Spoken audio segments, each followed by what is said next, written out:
Here we go. Peace fog. Oh, that's Bruce Springsteen, baby. We were born to run. Especially if something's chasing me. All right. You got it. Good morning, everybody. I'm Phil Rivera. We got Mr. Dick Alberini in the studio, the guy who's going to give us a little history lesson. Oh, we have so much history this morning. That's awesome. And it's all history. And it is all history. Yes, it is. All right, can you tell us what's going on in and around the Opera House? In and around the Opera House, yes, the museum is open, but there's protocols and there is a sign on the door. So if you do wish to come and visit the museum, Right. please follow the protocols on the sign because I'm not going to let you in. And got to be safe for everyone. I understand. And so anyway, we've had a pretty good time on Saturday. Had a number of visitors. Oh, awesome. So it's really cool. Everyone wore masks. They hit their hands up with sanitizer, and we did everything as correctly as we could. There you So go. yeah, it was good. It was nice to have people back. So we are back, and we're not doing the cemetery walk this year. We're still, things will start coming back. Oh, yeah. But we do have tours. Excellent. If you want a tour, call the museum, 444-6435. Right. I do have a cemetery tour back of Main Street. Oh, And what is the other one? Cemetery back of Main Street. Right. And then I have the ghost stories. Gotcha. So call 444-6435. And if you do make an appointment and for some reason you can't make it, please give a call and say you can't make it. Right. I had someone stand me up on Saturday. Oh, that's not good. We thought all that was over with the teenage years. Oh, well, that's okay. And I called them Thursday night, but they weren't from around here, and things change. Yeah. So, it's not like the end of the world. But please, if you do make an appointment and you want to and need to break it, just give a call. Yeah. And life is good. We keep on going. Yeah. So, lots of stuff happening. I have so much stuff to talk about today. It isn't funny. So I'm going to stop talking because we have a break. We do. You want to come back after the break and find out about the tonsorial artist who vandalized the Thayers Inn, or at least the second part of the story, because I did the first part 2 weeks ago. We'll be back in a bit. Look what Tristan got me. Who? Tristan.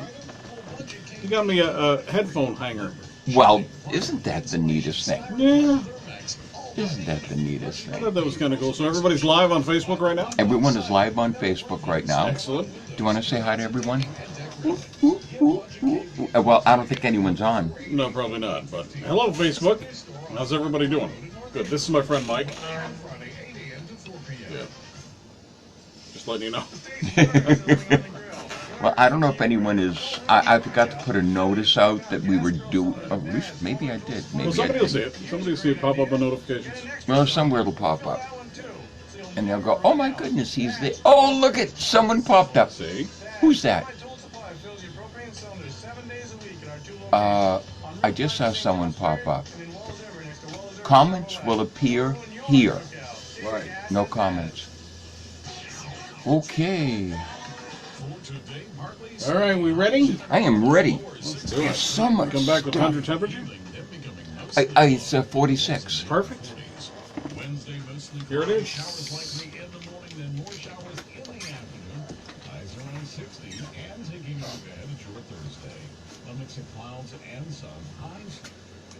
All right now we're looking for tundra temperature from Mr. Dick Alberini. 46 degrees. 50 in my garage. Sounds good to me. All right, so we are the Mix Morning Show on Mix 96.7 WLTN with Richard Alberini in the studio, and we are going to get history lesson. Yes, we are. Or you are. Well, I are too. And sometimes pi r squared. So here we go. A couple of weeks ago, I talked about vandalism at the Thayers Hotel. But of course, this is not something to be alarmed with right now because No. it did not happen this week. No. It happened in 1870. So it's pretty well over and done with. But something that I'd like to bring up is the Thayers. If you look at the Thayers on the left-hand side where the Chamber of Commerce used to be, that addition, that used to be a lawn.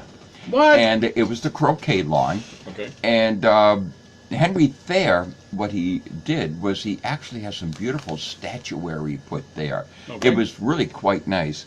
And the place was vandalized. Someone went by, it was in a winter, pushed some of the statues over, and when the ground was frozen, some of the statues broke. Oh. So it was really something. So at least it was something for 1870. Right, So right. there was a gentleman, James Bryce, Okay. who was accused of it. And it said Mr. Bryce in the article, he was a tonsorial artist, means he was a barber. I like the term tonsorial artist. Absolutely. That's really quite neat. Right. And so once again, I want to thank Sharon Craigie for sending me tons and tons and tons of newspaper articles. They're incredible. Right. So I'm going to read the article because what had happened is Mr. Bryce disappeared from Littleton. And he disappeared owing hundreds and hundreds and hundreds of dollars in back bills. Oh, no. Yeah. So it says, let's see, the Patriot says, this is a newspaper, says that James Bryce, who took French leave of Littleton last week, is the boy Barney. This guy had more names, interesting, who was accused of stealing $100 from Captain King at the Phoenix Hotel in Concord 4 years ago. He was a waiter then, and King, coming in late at night, said he gave him the money to be deposited in his safe, but it never got there. Barney declared that no money was given to him, and the general impression was that King was not in a condition to know what he did. Not at that point. Yeah, and upon examination, Bryce was acquitted. Well, Bryce did a lot of traveling around. Right. The affair here will tend to reverse the public verdict in regard to the Concord matter. One of Bryce's Littleton associates has made an affidavit that Bryce is the rascal who broke the statuary at Thayers Hotel recently. When last seen, Bryce was making good time in the direction of Canada.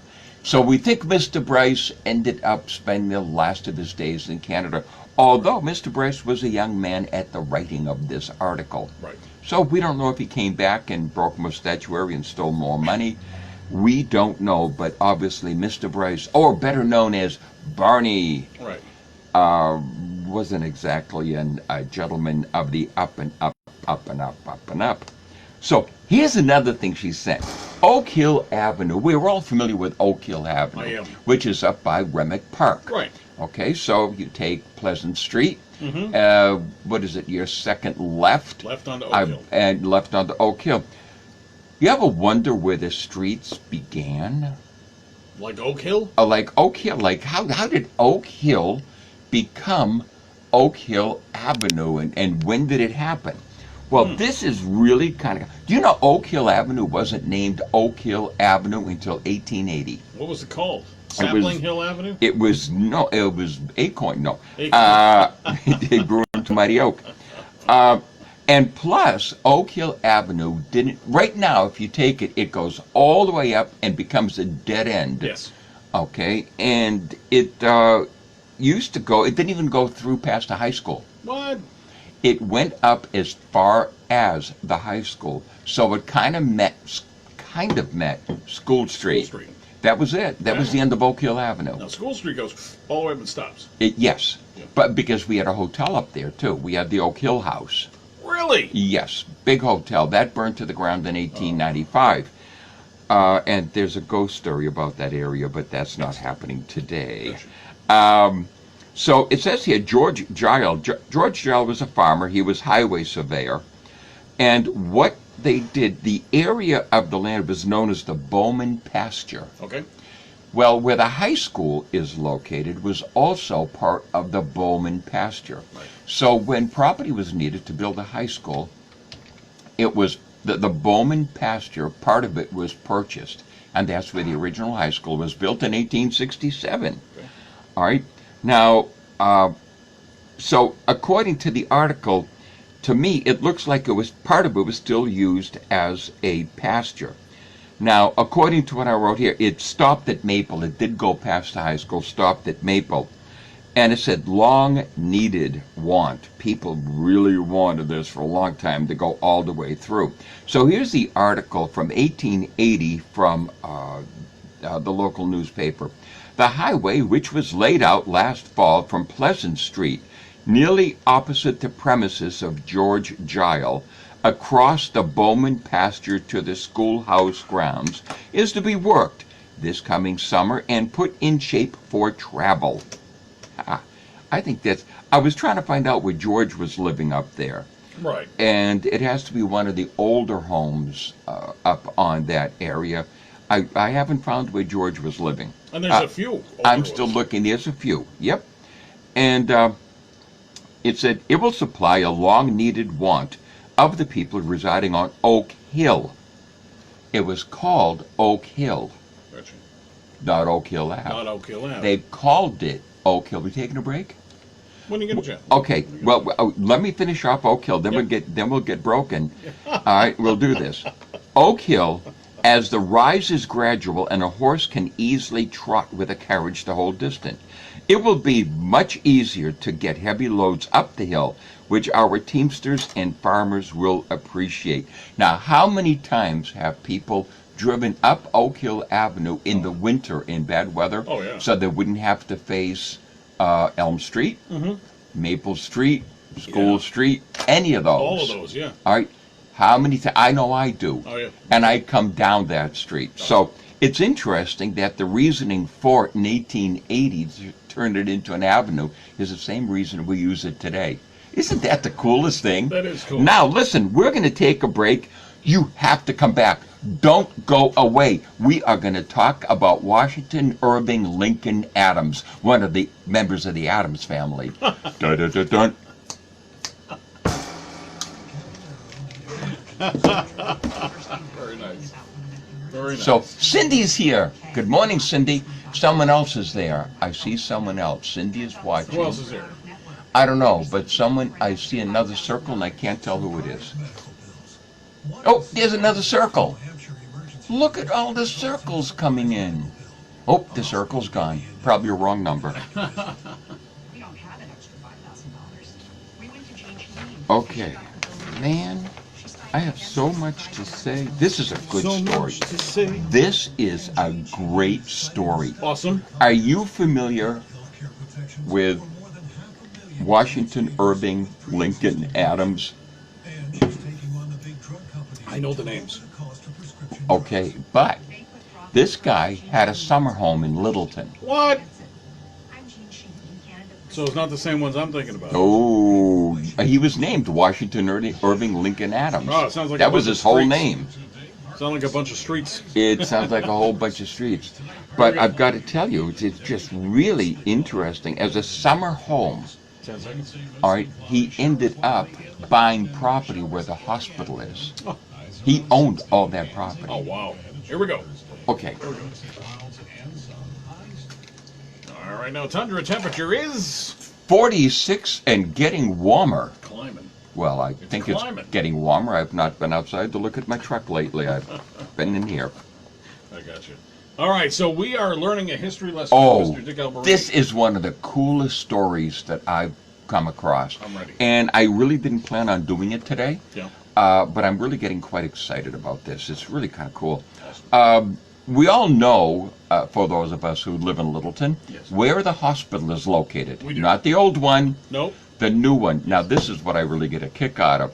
Now, the new hospital is, what, about 15 years old? Yeah. So it's not that new, but it's a new hospital. No, it's still not. When I give tours of the museum, and we go to the school section of the museum, Right. and I go, and the new high school was built in 1926. Wow. So I still call it the new high school. Oh, sure. And I don't know if many people in town do call it the new high school, but what the heck, we'll just keep on moving. Just keep doing it. All right, so this is about a summer resident, and the man's name was Washington Irving Lincoln Adams. Now, he was born in 1865. Fills up a business card. Okay, fills up a business card.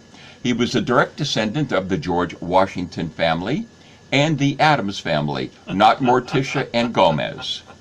John Adams and John Quincy Adams, both presidents from the state of Massachusetts. Right. Now, Mr. Mr. Adams visited a friend of his, William Dickinson. Now, William Dickinson had a summer home in Littleton, also near the hospital. Okay. It was called Highland Croft. Now, those listening in may remember Highland Croft. I know that name. It burned about 15 years ago. Did it really? It was 15 years? Between 10 and 15. It was before I retired, and I've been retired 10 years. Oh. So he bought that, and Mr. Adams came up to Littleton for a sugaring off party. Gotcha. Okay? I've been and he lived in New Jersey. So the family came up, fell in love with the place, and he bought Hilltop Farm. I know where it is. Okay, which was the hospital. The hospital. That whole area. Now, are you familiar, when you go to the hospital, there is a road on the right, and the sign's up there, Hilltop Road. And that's why it's called Hilltop Road, because it's a Hilltop Farm. Gotcha. Well, if you take Hilltop Road, that right, where the signs are for COVID testing, okay, when you go down the road, on the right, there used to be a beautiful farmhouse. Now, that was, a lot of people may remember Hans Hoffman, Connors and Hoffman Shoe Company here in Littleton, way in the day. So people listening may remember Connors and Hoffman. Well, he purchased it, and that was the Adams Farm. Okay, the Adams Farm. So Mr. Adams had a lot of property. He bought another farm, which I can't think of off the top of my head, to enlarge the acreage.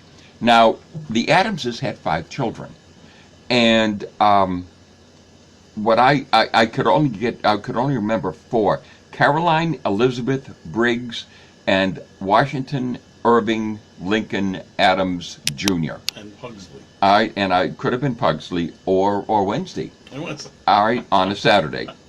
So I knew about this place. And I went looking for it, and I couldn't find it. Uh-oh. And Joan Noyes, I was telling her, because she'd been there, she said, well, let's go for a ride. So we went for a ride, and she showed me where it is, and since then I've shown about 5 people where this is located. It is neat, triple neat. So Hilltop Farm was built around 1824, okay? And the previous owner was Henry Blodgett. So he sold it to the Adamses in 1896. So I can go back a little bit on that property. Now, as I said, Mr. Adams was friends with the Dickinson family and Kilburn. Now, Dickinson was vice president of U.S. Steel. Yes. And he built his summer home up here in 1910 for $60,000. That was in 1910 money. That's a lot of money. Which is, I think I looked it up a while ago, is like $2.4 million by today's standards. All right. So, Mr. Adams, their son Briggs, Briggs' name was Briggs Kilburn Adams. So the middle name he took from Benjamin West Kilburn. All right. They were friends. They were friends. And they socialized a lot.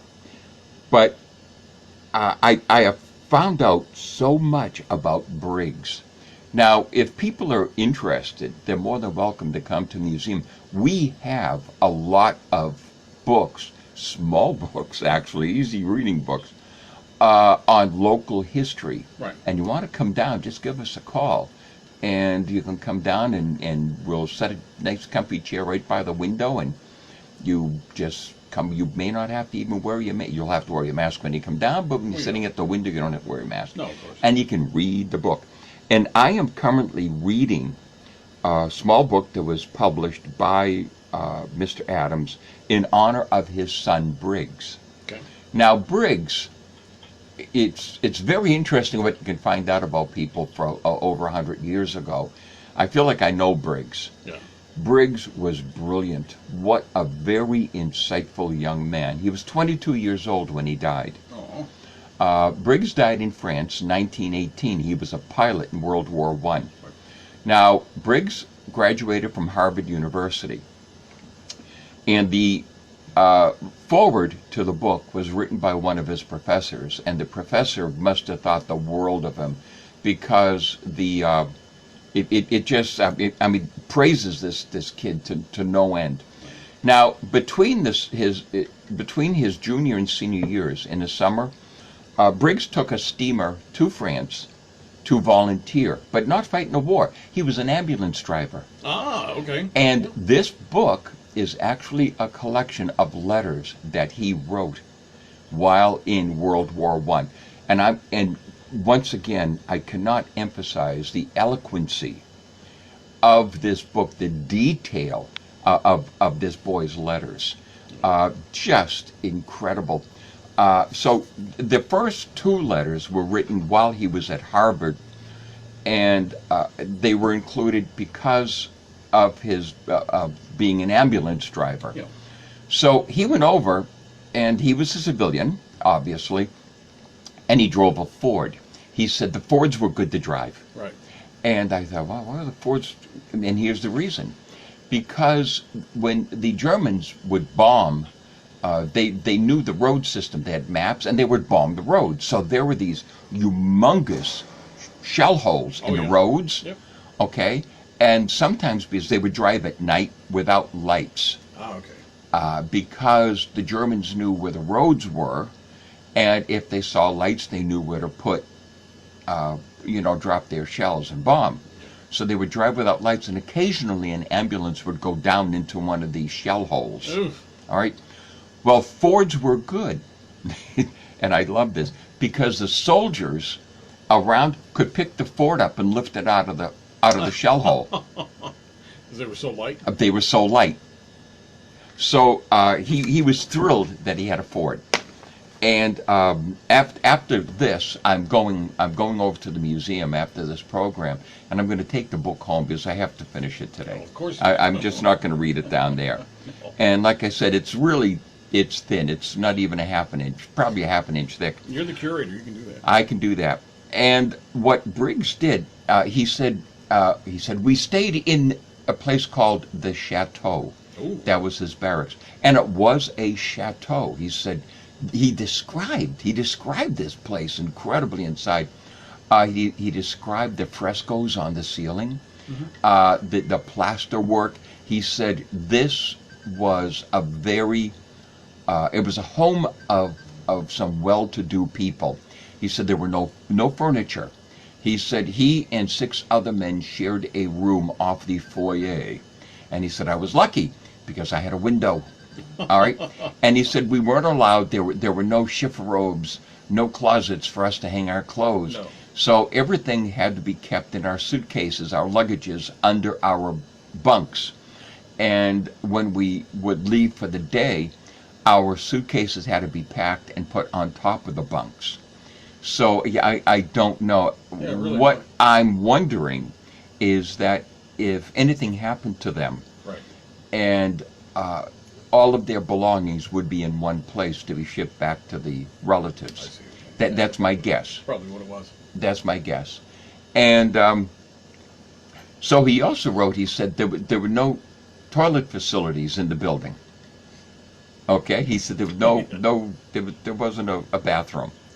And he said finally the engineers, okay, put in a bathroom. A bathroom. You need a bathroom. Well, it had a toilet. Yeah. For 60 people Well, who were living in there, 60 guys. imagine being number 52. Yeah. And also, in the basement, they put in 5 shower heads. Okay. Okay? And he said it was really quite interesting when all 60 people wanted to take showers at one time. And he said it was cold water. Okay? Because there was no heating system in the chateau. So his description, I'm really quite excited to go over and get the book and finish reading it. His descriptions are absolutely incredible. The first letter I read when he was in the Air Force, he actually had to become a British subject because he was in the Royal Air Force and he was being trained in Canada. Gotcha. So, once again, very brilliant young man. He was top in his class at Harvard, He was top in his class in learning for flight instruction. And he was one of the first to fly solo. And what they did is he would go up with someone. Now remember, these were two-seaters. Yes. You had someone in the back and someone in the front. Right. And so what would happen is he went up twice with a pilot. All right, the third time he went up alone. Like, third time. Alone? He went up alone, took off, landed, no problem. Now what had happened is Briggs died in 1918.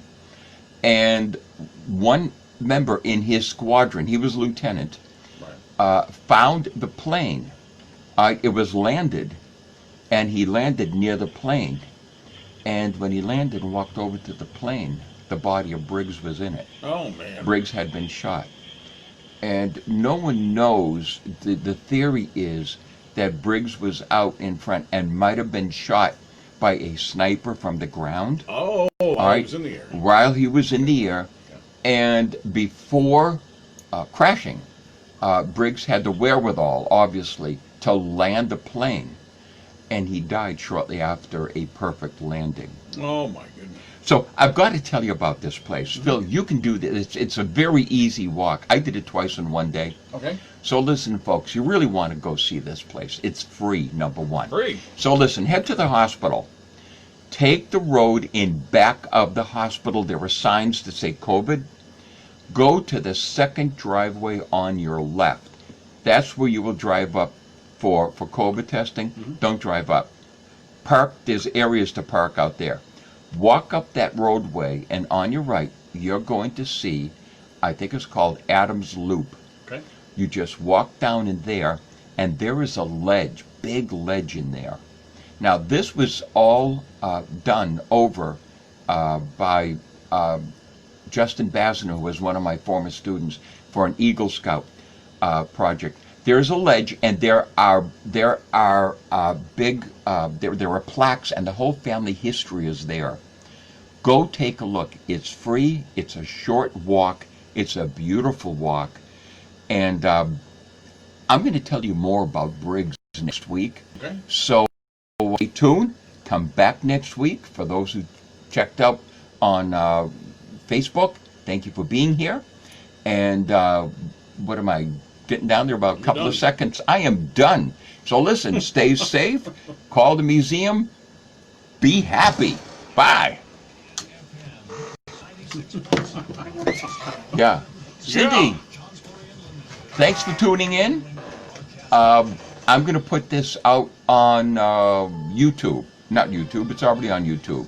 No, it's on Facebook. I'm putting it out on YouTube. So take care, Cindy. Thanks for checking in.